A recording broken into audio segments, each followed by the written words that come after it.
Yo, good morning. Welcome back. Magandang umaga po sa inyo lahat. Oras ba? Oh, it's 11:40 ng umaga. Dito akong isa kampo. Yan, dito sa Camp Crame. Right. Sundin ko yung aking anak doon sa gym. So, yan, pansin nyo, no? Napakatahimik ng kampo namin. At napakalinis. Alright. May dala akong tubig. Mamin. Yan. Yan. Diba? Napaka-peaceful dito. Tsaka very disciplined. Kailangan lumakad ka dyan sa mga tinalagang ano niya, pedestrian. Gaya nung white line na yun. White lane. Ngayon na si Bo. Kita ko ni anak ko. Ayun, tumatakbo. Kanina ka pa?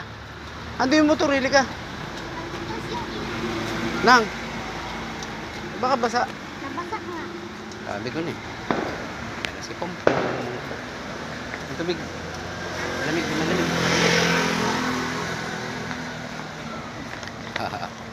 Yan, pauwi na kami. Awis, grabe lakad.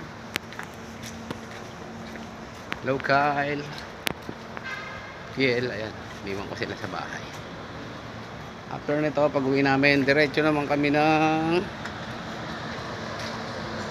church. Dahil meron siyang seminar sa first communion niya. Ayan.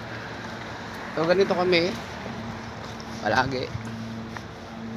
Monday to Friday office ako. Pagdating Sabado, patid ko siya sa gym para mag-taekwondo. Alright. Tapos yung dalawang anak ko doon sa bahay. Sila muna take charge sa gawaing bahay doon. Hi.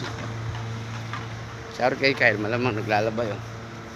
Tapos si Kiel, malamang naglilinis yun. Naglilinis ng bahay. Ayan, shoutout po sa mga nanonood dyan.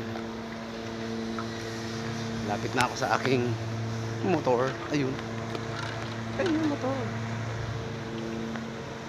Pauwi na kami, Muntalban. Bye bye. God bless.